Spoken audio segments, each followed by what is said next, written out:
Hello, and welcome to the Come to Your Senses podcast. I'm your host, embodiment-based coach, Mary Lofgren. Here, we explore how to live bravely and beautifully through a lifestyle of embodiment. You'll hear gems to empower you around mindset, mindfulness, somatic psychology, and neuroscience, as well as beauty, food, style, and the art of slow living to meet your soul through the senses. I am so happy that you're here. Let's begin.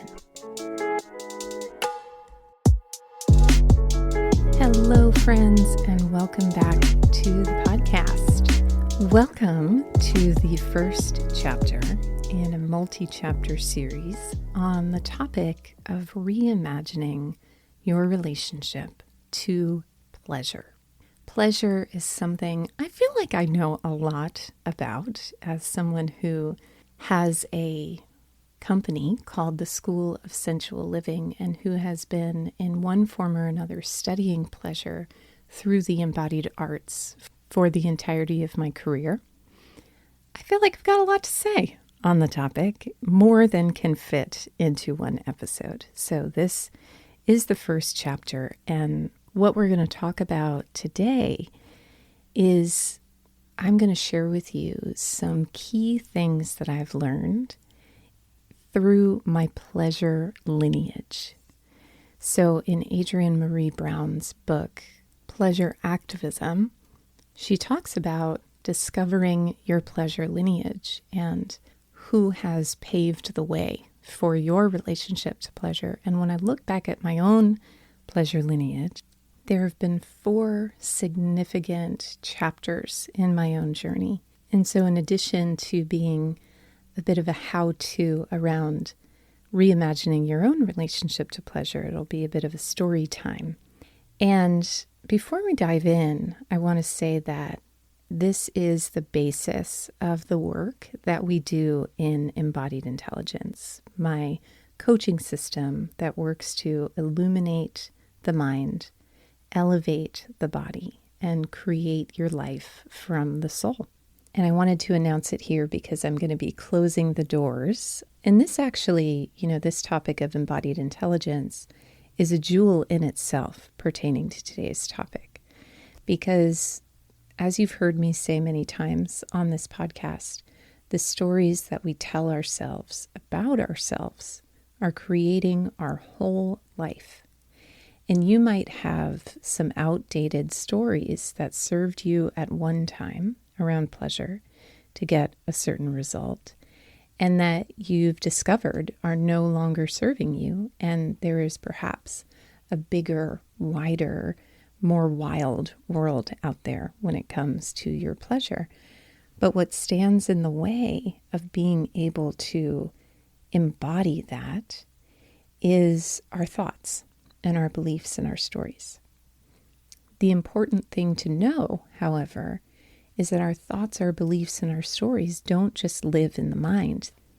They exist in the body. They are written in the body. And so this idea of if you want to change your life, change your stories. If you want to change your stories, you must look beyond the surface into the place where the stories are written, which is the subconscious. And that is why I believe embodied intelligence coaching is so effective, because exploring the subconscious is something that we can do to a certain level when we're exploring on our own. But there's a totally different experience and quality of resolution when we are guided and supported through that process, where it's not just something that you yourself are doing, and it's not just knowledge that you're taking in, but it's an actual process and embodied experience that you are receiving. And so I share all of this with you because I know that there are many of you out there who love this podcast. I receive your notes and your reviews, and some of you I've even met in person.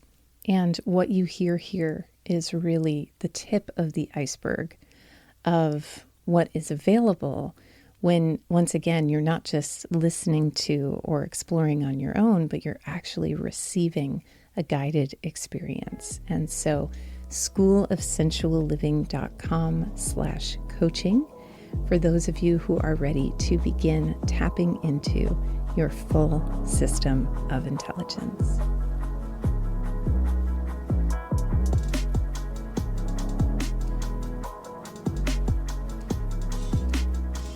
And so where we begin when reimagining our relationship to anything is, before taking a look down the road of where we want to be, is taking a moment to inventory where we are and how we got here.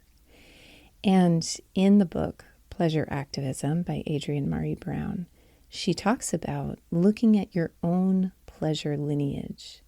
And she poses the question at the start of the chapter, who taught you to feel good? And in examining my own pleasure lineage, I have many people on my path who have taught me how to feel good. In fact, just the other day, I was helping my mom clean out her attic, and I came across one of my journals from when I was 17.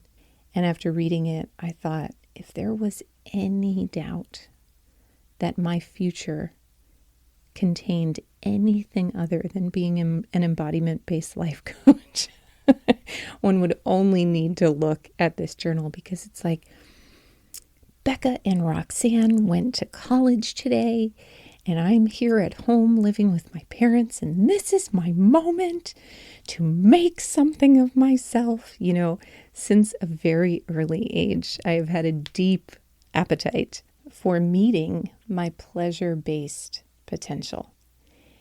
And there have been experiences around pleasure that taught me how I want to be, and the magic and the fertility of pleasure as a lifestyle, and have also taught me how I don't want to be. And so where our story begins is with little Mary sitting outside at recess, reading her favorite book, the Bible. We're gonna get real personal here for a second. Brandon Metelsky, if you're listening to this episode, this one goes out to you.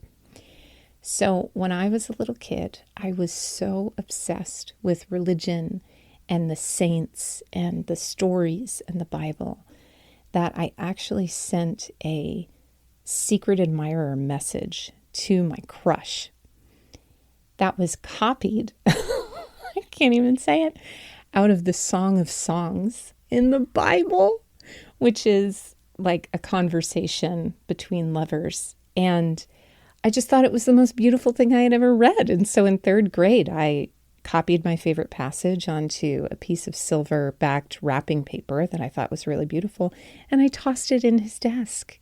I mean, how heartwarming and pure and adorable is that? We also, in my home, had a cookie jar that was shaped like a friar, and wearing a robe and bald and kind of shapely. And it said on the front, "Thou shalt not steal," you know.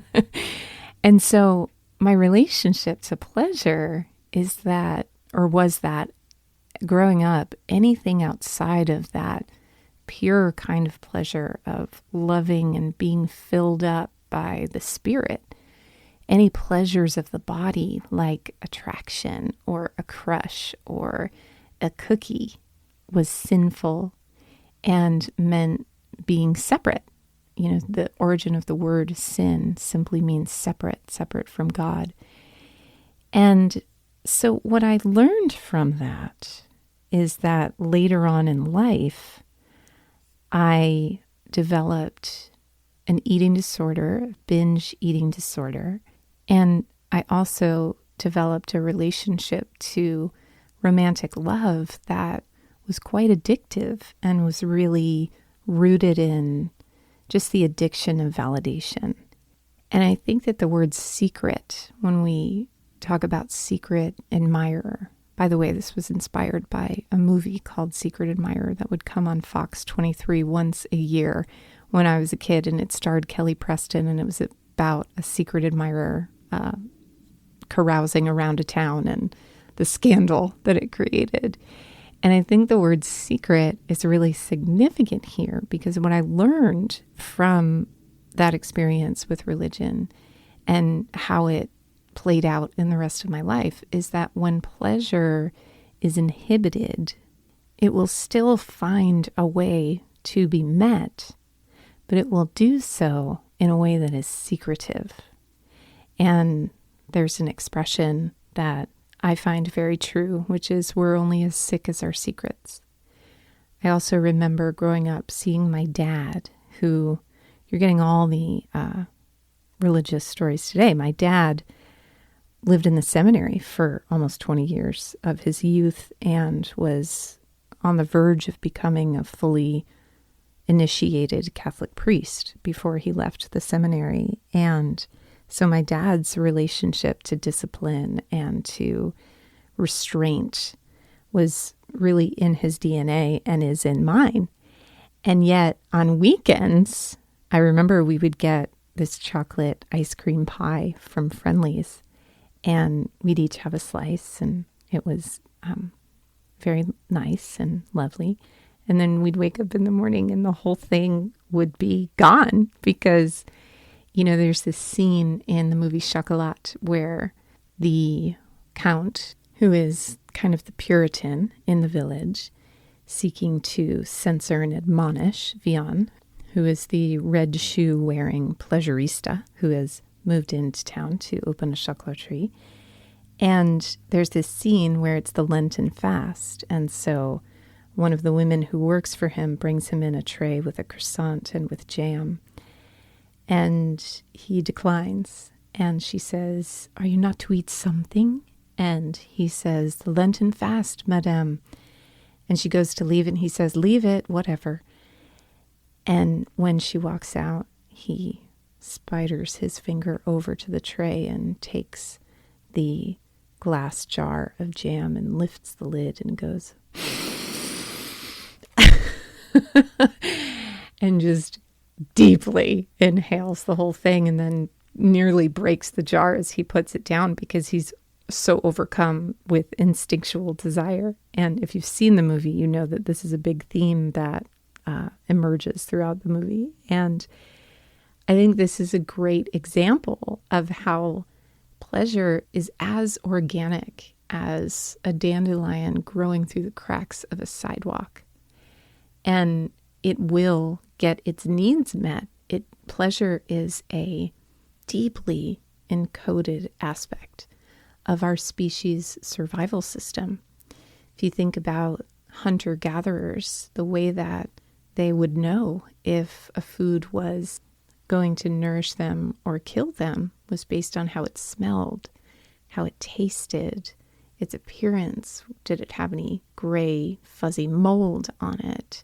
You know, when you see someone drink or take a sip of expired milk, there's a reflex to spit it out because the body knows from its smell and its taste that it's poison. And so if pleasure is repressed or kept secret, know that it will eventually find its way. And that's our first gem. And a question that you may want to ask yourself is, if you find yourself like the Count, taking a secret inhale of the jam or doing some other secretive behavior around pleasure to excess, at what point did I put off my pleasure that my body is now trying to make up for? And you may reflect on the last 12 to 24 hours to get that information. You might reflect on the last 12 to 24 years.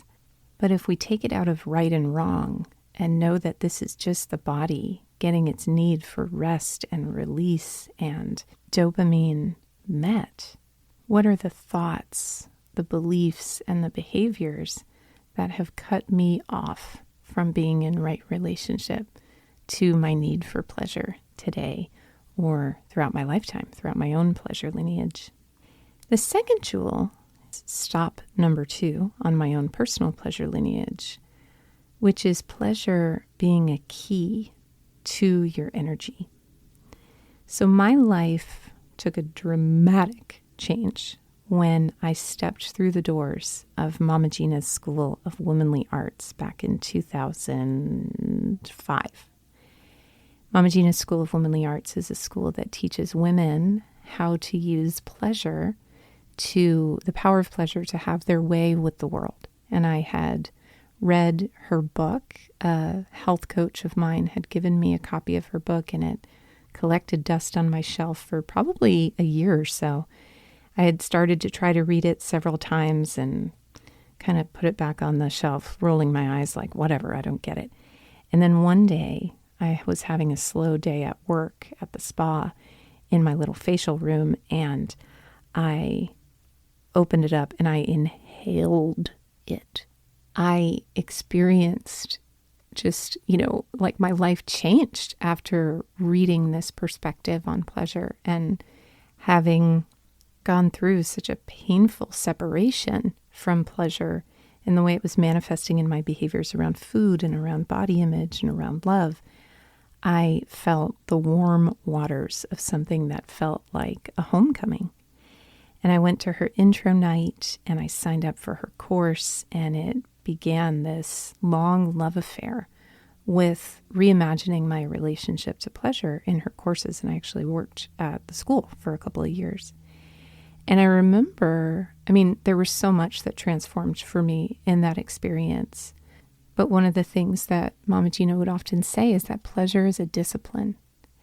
And I remember one night I was working in a corporate job at that time, and I was going on a business trip on Monday. It was Sunday night. I was going on a business trip, and I had to pack. I had to do all the things, all the things that you have to assemble before a business trip. And I got an invitation to go out dancing. And I thought, I can't go out dancing. Are they crazy? I have to get on a train to Philadelphia at 7:30 in the morning. And then I remembered pleasure is a discipline. And I went out dancing. I had a fabulous time. I don't even remember what went on, but I just remember feeling so full and so bubbly and so delighted when I went to bed that night at probably 2 or 3 in the morning. And then I got on the Amtrak train and I went to Philadelphia, and I taught one of the best, most energetic classes of my life on 2 or 3 hours sleep because I was so fulfilled from the pleasure I had experienced the night before. And sometimes I know for myself and for a lot of my clients, pleasure gets confused with control. In other words, if I can knock these things off of my to-do list, then I will have room in my life for pleasure. I was musing on this. I was on a long road trip yesterday, and I was musing about how much I was wishing that I had a hands-free car. Although I don't really wish that, but it would have been nice in that moment, 6 hours on the road by myself. And then I thought, you know what I'd probably do at that time? Work. My work brings me a lot of pleasure, but it's a different pleasure than the pleasure that comes from recreation. I love that word, recreation, because if we break it down, it's recreation. It's being recreated through pleasure and play. And so a question to ask yourself in those moments where you feel drained and where you feel like, oh, if I could just get a little more done, then I can get to pleasure. And maybe that works for you, but for me, I know that I actually need to sprinkle my pleasure in between my tasks so that my energy can stay elevated and I can maintain access to what is most valuable for me in my work, in my relationships, in my life in general, which is creativity, that creative energy. And that creative energy, I believe, is accessible for everyone. It's not just artists and poets and singers. Whether you're creating a spreadsheet or a symphony, It's all creative energy. And so instead of imagining pleasure as this thing that you do just for recovery or reward, what might be possible for your life, and what might your life look like if you actually had pleasure as the basis of your energy plan as you move through your day. The next teacher on my path, big teacher on my path, and there have been so many teachers, I could do a whole string of episodes about all of my teachers, but the next teacher that has earned a place in my pleasure lineage is divorce. So I know the question at the start of the episode is, who taught you how to feel good? And divorce did not feel good. Let me be clear about that. But it did teach me some significant lessons about what feeling good really means. Because after my separation, people would always say, oh, the first year is the hardest. First year is the hardest. You know, your fellow veterans on this path of divorce. And I remember saying, okay, well, if the first year is the hardest and I were having surgery, I would certainly opt for morphine. So I am going to do an experiment of conscious unconsciousness.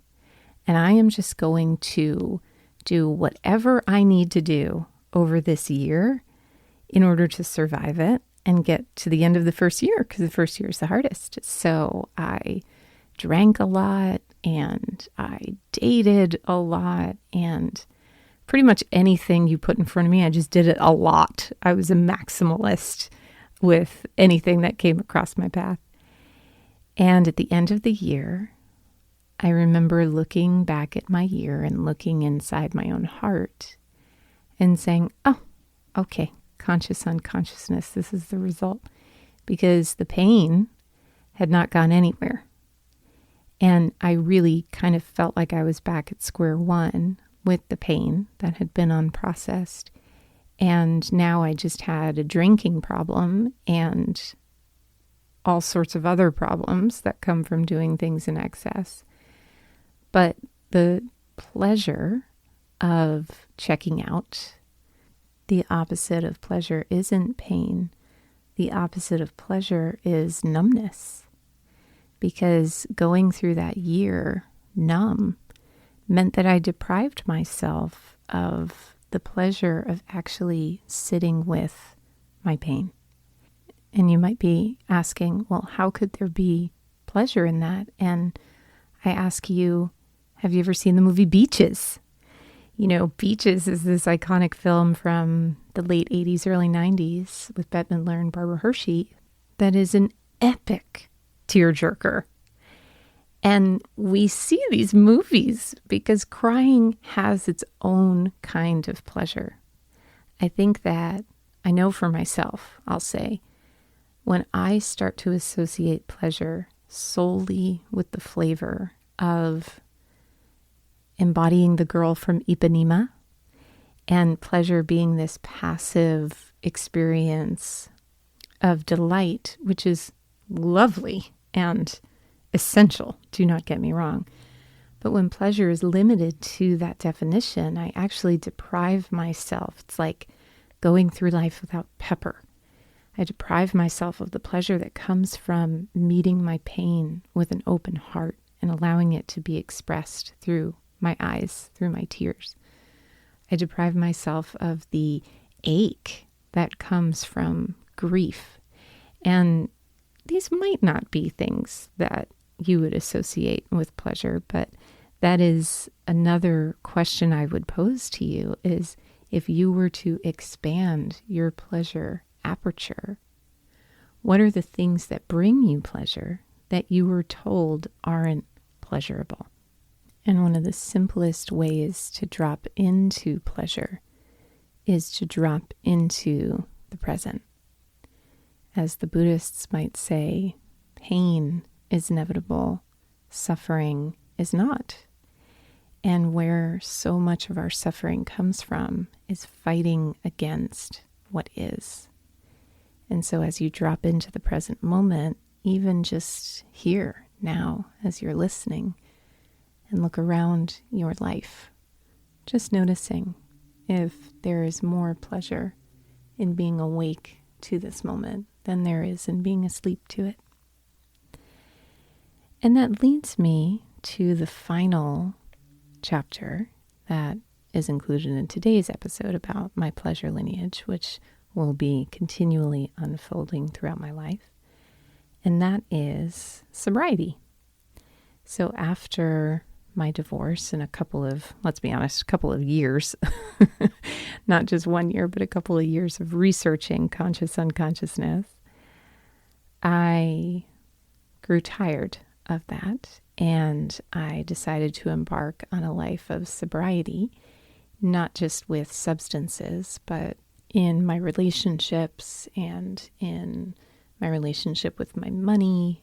I practice broad spectrum. I have a broad spectrum relationship with sobriety because I have a lot of different ways in which addiction manifests in my life.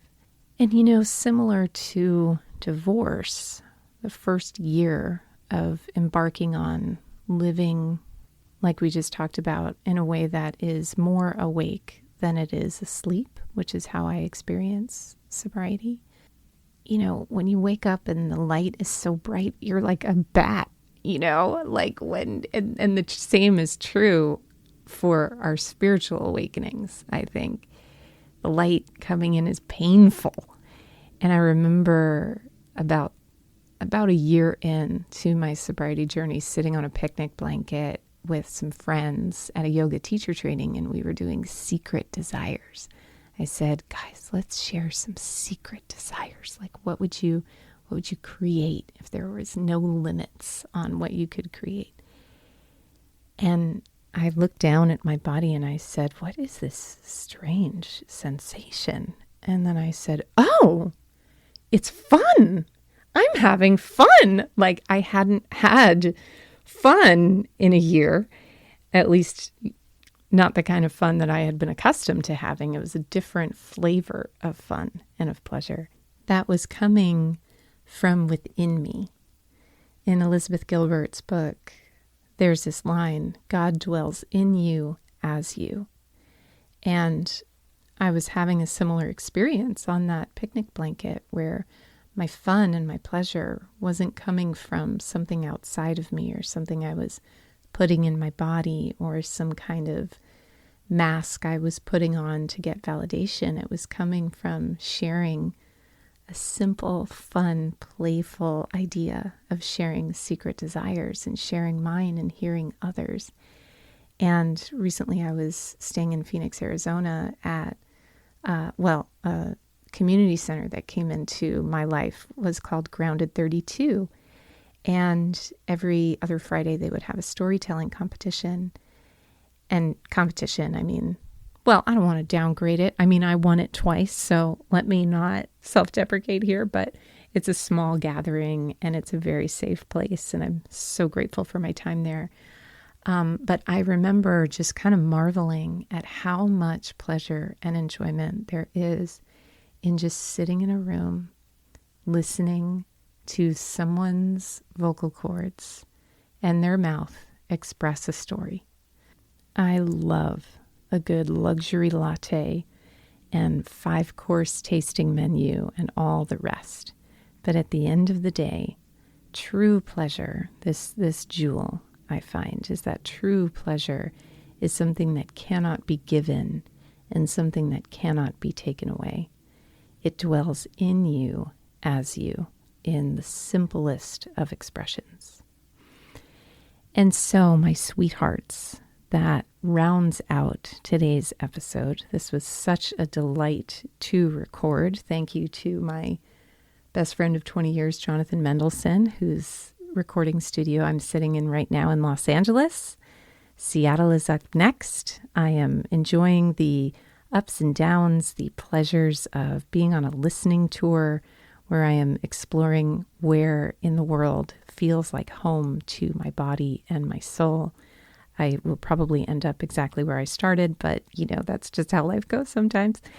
And so I am sending you big hugs from the road. And once again, If this episode resonates with you and you are seeking an experience of your pleasure as you partnering with something greater than you, and that love affair being expressed through your full system of embodied intelligence, head to schoolofsensualliving.com/coaching, and I would love to talk to you about it.